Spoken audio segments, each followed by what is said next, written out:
wabarakatuh. Salam Om Swastiastu, Namo Buddhaya, salam kebajikan. Selamat datang di podcast Datalog. Nah, ini merupakan episode pertama dari podcast Datalog. Nah, di sini kita akan membahas banyak topik yang menarik dan tentunya dari narasumber yang kece banget nih. Nah, gimana nih kabar teman-teman di rumah? Tentunya pasti makin baik ya. Nah, biar makin baik nih, aku di sini nggak sendirian nih. Ada Mas Chandra yang akan nemenin aku selama podcast berlangsung nih. Nah, dengan pembahasan yang menarik dan tentunya akan menambah wawasan yang di rumah nih. Nah, khusus untuk hari ini kita akan membahas tentang pariwisata bersama pakar BPS Karanganyar. Nah, kayaknya ada yang kurang nih kalau kita belum saling kenal ya, enggak sih Mas? Nah, gimana kalau kita saling kenal dulu? Nah, di sini aku Dila, di sampingku ada Mas Chandra dari BPS Karanganyar yang akan menampingi jalan podcast hari ini. Nah, bagaimana kabarnya Mas Chandra? Alhamdulillah baik. Oke, alhamdulillah ya. Jadi Mas Chandra ini adalah pakar ahlinya pariwisata dari BPS Karanganyar nih. Yeah. Nah, teman-teman semua nih pasti nggak asing banget nih dengan kata-kata pariwisata. Apalagi nih kalau kata get zen nih, nggak healing nggak asik. Nah, gimana nih yang di rumah pada healingnya kemana aja nih? Nggak mungkin di rumah aja sih healingnya. Terus, nah ngomong-ngomong healing, itu nggak jauh dari kata pariwisata. Nah, benar banget nih. Mumpung dari BPS Karanganyar sendiri akan menginformasikan tentang pariwisata apa aja sih yang ada di Karanganyar. Nah, oke. Selanjutnya itu aku mau nanya nih ke Mas Chandra sendiri nih. Iya. Kalau lagi healing itu Mas Chandra lagi sukanya pergi ke tempat pariwisata atau melakukan kegiatan apa ya, Mas? Iya, kalau healing biasanya saya sama keluarga ya ke tempat wisata tentunya. Apalagi di Karanganyar ini banyak sekali tempat wisata yang perlu kalian teman-teman di rumah kunjungi. Itu ada banyak sekali, ada di Tawangmangu itu ada Grojogan Sewu, terus ada Candi Cetho di Jenawi, ada Candi Suko di Ngargayoso dan lain-lain. Masih banyak lagi wisata di Karanganyar begitu. Oke, benar juga sih. Aku juga kalau lagi mau healing atau lagi stres tuh lebih ke tempat pariwisata nggak sih Mas? Iya, nah, betul. Kayaknya kalau healing kurang nggak sih Mas kalau nggak dengerin lagu dangdut nggak sih Mas? Iya dong, tentu pasti itu wajib. Tapi lebih enak dengerin lagu yang disukain sendiri nggak sih Mas biar berasa healingnya gitu. Iya. Nah, ngomong-ngomong tempat ya nih Mas, di Karanganyar sendiri tuh ada nggak sih tempat pariwisata yang direkomendasi nih biar di rumah tuh tahu apa aja sih di Karanganyar pariwisatanya? Oke, di Karanganyar sebenarnya sampai dengan sekarang sudah sangat banyak sekali ya tempat-tempat wisata, apalagi ditambah tempat-tempat wisata yang baru. Yeah. Kalau wisata yang lama itu seperti yang sudah teman-teman ketahui, ada Grojogan Sewu di Tawangmangu, kemudian ada Kebun Teh Kemuning di Ngargayoso, ada Candi Cetho di Jenawi, ada Candi Sukuh juga di Ngargayoso, dan masih banyak lagi. Masih banyak tempat-tempat wisata yang mungkin belum terekspos dengan optimal begitu. Jadi teman-teman bisa searching di Google atau di medsos apapun, sekarang sudah banyak yang mempromosikan. Jadi teman-teman bisa menjadikan itu sebagai inspirasi healingnya lah, bersama doinya atau bestinya. Ya, benar-benar. Benar banget sih Mas, yang Mas Chandra sebutin, aku udah pernah ke Tawangmangu. Oh, udah pernah? Udah pernah. Nah, itu kayaknya udaranya bersih, seger banget. Itu kerasa sih healingnya, atau kayak lagi stres tuh butuh nih. Iya, yang langsung refresh kan di pikiran gitu. Nah, teman-teman di rumah nih bisa banget nih masukin list yang udah disebutin Mas Chandra ke dalam list weekendnya sama doinya ya. Yang nggak punya doi jangan sedih, nih kita bisa banget nih nemenin kalian di Karanganyar sendiri nih. Iya, boleh. Nah, teman-teman nih kayaknya udah pada siap nih Mas buat liburan ya. Tapi kayaknya teman-teman nih ragu nih Mas. Gimana sih sekarang? Ini kan lagi COVID-19 ya Mas. Nah, kira-kira nih pariwisata di Karanganyar sendiri pada saat COVID itu gimana Mas? Oke. Pada saat COVID terutama 2 tahun lalu ya, atau mungkin 1-2 tahun lalu itu memang di Karanganyar sangat terpukul pariwisatanya, karena memang salah satu sektor yang menjadi unggulan di Karanganyar adalah pariwisata. Dengan adanya pandemi COVID-19, di Karanganyar sendiri sangat terasa akibatnya, itu terutama pada hotel-hotel yang berada di Tawangmangu, Ngargoyoso maupun di Colomadu, di mana banyak hotel-hotel bintang maupun non bintang di sana yang bisa dilihat dari tingkat penghunian kamarnya, atau kita bisa sebut dengan TPK, tingkat penghunian kamarnya itu menurun daripada tahun sebelumnya ketika sebelum pandemi. Bahkan dilaporkan ketika di lapangan itu para pelaku usaha pariwisata di wilayah-wilayah tersebut mengaku bisa sampai turun omsetnya itu sekitar 50% ke atas, bahkan ada yang 80% ke atas dan seterusnya. Begitu. Banyak juga ya Mas ternyata. Iya, banyak juga yang terpengaruh. Banyak berdampak kepada masyarakatnya juga ya. Iya. Nah, terus juga mungkin yang di rumah bisa banget nih biar COVID-nya menghilang, nggak menghilang seperti doi ya Mas. Iya. Nah, yang di rumah bisa banget nih mematuhi protokol kesehatan. Nah, ngomong-ngomong pariwisata nih Mas, pasti nggak lepas dari manfaatnya sendiri nih. Nah, Mas Chandra sendiri nih apa sih yang dirasakan buat udah pergi nih ke pariwisata? Oke. Nah, apa aja sih manfaatnya yang didapatkan? Oke, kalau menurut saya sih ya, kalau pariwisata itu banyak manfaatnya ya, selain untuk diri kita sendiri, untuk refreshing, untuk healing kalau kata anak-anak zaman now ya. Yes. Healing, mau menggebet gebetannya terserah. Terlepas dari kepentingan pribadi, sebenarnya dengan kita mengunjungi atau berpariwisata ke suatu daerah, kita juga secara tidak langsung memajukan perekonomian di daerah tersebut yang kita datangi, terutama untuk penyumbang di sektor pariwisata, atau kalau di BPS kita sebenarnya sektornya itu di penyediaan akomodasi baik makan maupun minum, begitu. Jadi kalau orang pariwisata kan jelas pasti jajan lah ya, entah jajan, entah minum, entah nginap di hotel begitu ya. Jadi itu sebagai salah satu penyumbang, pendorong ekonomi di wilayah tersebut. Jadi selain kita sendiri dapat manfaatnya secara internal ya, secara pribadi, selain itu juga dapat mengembangkan perekonomian di wilayah tersebut, begitu. Benar banget nih, yang di rumah udah tahu nih manfaat apa aja sih yang didapat dari pergi healing. Nggak cuma healing doang nih, bisa juga untuk masyarakatnya sendiri atau kitanya juga ngerasain manfaatnya. Betul. Nah terus kan sekarang nih dilihat berita-beritanya sekarang udah dimulai nih era normal ya Mas. Nah itu kayaknya di rumah nih pada masih bingung nih Mas, kayak apakah pengunjung di pariwisata di Karanganyar sendiri itu lagi naik atau lagi turun ya Mas? Oke, untuk akhir-akhir ini memang sudah menggeliat naik Mbak ya. Sudah menggeliat naik, itu sudah cukup signifikan daripada kondisi sebelumnya ketika pada waktu pandemi. Cuman ini memang baru awal aja, dia itu pengunjungnya naik begitu, entah di wisata alam maupun buatan atau maupun di tempat-tempat wisata lainnya. Jadi semenjak pandemi sampai sekarang memang ini mungkin bisa dikatakan titik balik begitu ya untuk kembali normal. Ya kita berdoa aja semoga memang akan membaik dan seterusnya begitu. Nah yang di rumah nih juga bisa nih Mbak, bisa juga membangkitkan di era normal ini tetap mematuhi protokol kesehatan biar COVID-19-nya juga menghilang dan pariwisatanya juga meningkat. Nah terus ngomong-ngomong pariwisata tadi Masnya bilang ada akomodasi nih. Nah dari Karanganyar sendiri nih akomodasinya apa aja nih? Akomodasi menurut data kami itu merupakan kalau gampangnya orang awam menyebutnya adalah penginapan, begitu Bu. Ada hotel, ada villa, ada hotel yang bintang maupun non bintang. Jadi banyak sekali macam-macam akomodasi yang teman-teman itu ketahui. Cuman dari kita sendiri memang secara data kita bedakan jadi hotel berbintang maupun hotel non bintang begitu. Hotel berbintang sudah jelas ya, maksudnya hotel yang punya standar bintang, baik bintang 1, bintang 2 ataupun sampai dengan bintang 5.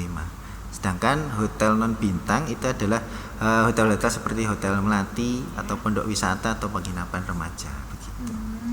Mungkin yang di rumah juga pada tahu nih di Karanganyar sendiri tuh ada 2 hotel nih, hotel berbintang dan non berbintang. Nah, mungkin yang di rumah pada belum tahu nih Mas, berapa banyak sih hotel berbintang dan non berbintang di Karanganyar sendiri? Di Karanganyar sendiri hotel itu jumlahnya sangat banyak sekali, itu 200-an kalau tidak salah. Menurut direktori data kami tahun 2021 itu hotel berbintangnya sementara berjumlah 11 hotel bintang. Kemudian untuk hotel yang non bintang itu sejumlah 200-an hotel begitu. Jadi secara total ya 211 hotel bintang maupun non bintang begitu. Nah, mungkin yang di rumah udah pada tahu nih apa aja sih hotel berbintang dan non berbintang, berapa banyaknya. Nah, terus mungkin yang di rumah juga pada bingung nih Mas. Apa sih berapa jumlah banyak pengunjung hotel itu setiap tahun, atau mungkin boleh dijelasin berapa banyak jumlah pengunjung hotel? Oke. Pada tahun 2021 kalau kita sebutnya itu tingkat penghunian kamar ya. Jadi tingkat penghunian kamar suatu hotel secara akumulasi dalam satu kabupaten itu tahun 2021 di angka 42%. Artinya dalam tahun itu 2021 sejumlah 42% kamar hotel di Kabupaten Karanganyar itu terisi, dan ini merupakan cukup signifikan ya daripada pada waktu kondisi pandemi Covid 2019 itu untuk hotel yang bintang sekitar itu 42% angkanya. Kalau untuk hotel yang non bintang itu 24%-an mau 25% begitulah. Artinya tingkat penghunian kamarnya untuk hotel non bintang selama tahun 2021 sejumlah 25% begitu. Jadi lumayan tinggi juga sih. Jadi lumayan tinggi juga ya Mas. Nah, untuk kondisi setelah pandemi gitu ya. Nah, mungkin untuk lebih mengetahui nih hotel-hotel yang ada di Karanganyar sendiri, ini yang di rumah juga penasaran nih Mas. Nah, rata-rata per kamarnya gimana nih Mas? Apa penghuninya berapa orang sih Mas? Kalau rata-rata per kamar sih relatif dihuni 1 sampai 2 orang ya. Dari data sendiri memang menunjukkan bahwa tingkat penghunian kamar itu sekitar 2,02. Artinya bahwa kamar itu dihuni sampai dengan 2 orang. Gitu.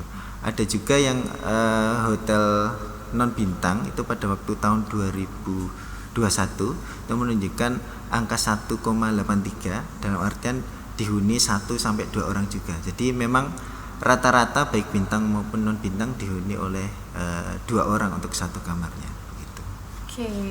Berarti yang di rumah udah banyak banget nih ilmunya ya Mas, sudah tahu banyak banget tentang perhotelan yang ada di Karanganyar sendiri nih. Nah, mungkin yang di rumah nih penasaran nih, siapa aja sih pengunjung dari hotel Karanganyar ini? Nah, mungkin ada domestiknya atau asingnya gitu. Untuk pengunjung sendiri memang untuk kondisi sekarang kebanyakan memang pengunjung domestik ya. Jadi 90% ke atas, mungkin 95% ke atas itu adalah pengunjung domestik, baik dari luar kabupaten maupun dalam Kabupaten Karanganyar itu sendiri. Untuk tamu asing belum cukup signifikan jumlah kunjungannya.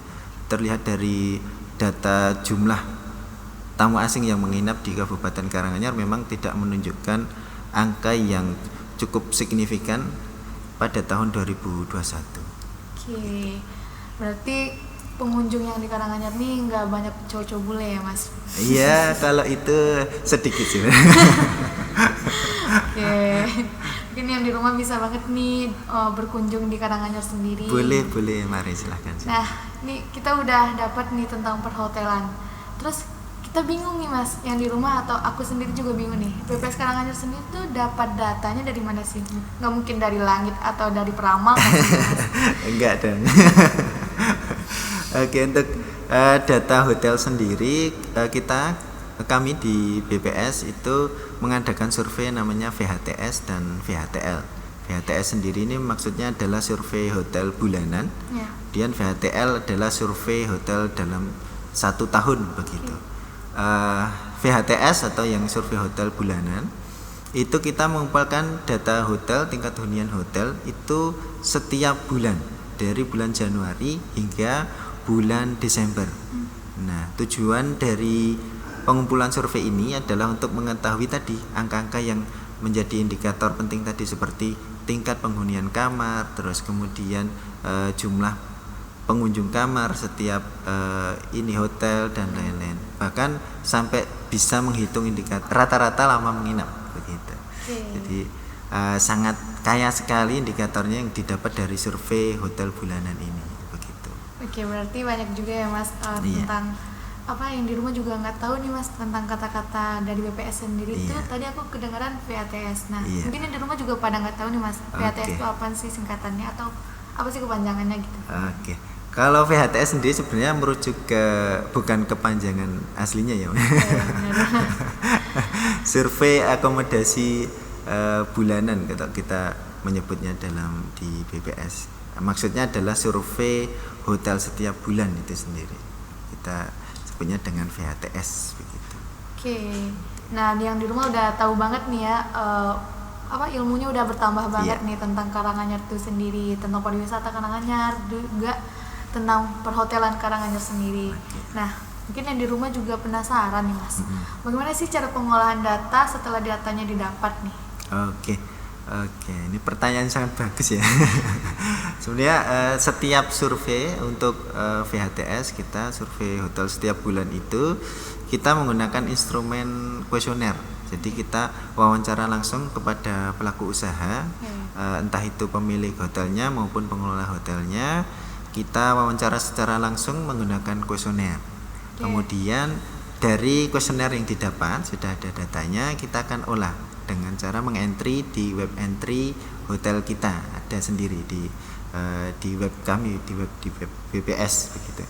Kemudian tapi sebelum melalui proses entry tentunya akan kita periksa dulu oleh petugas pemeriksa bahwa datanya ini sudah benar, sudah layak, sudah valid lah begitu, sudah sesuai dengan standar yang ditentukan oleh BPS begitu. Kemudian setelah diperiksa barulah masuk ke proses entry tadi, ke web entry.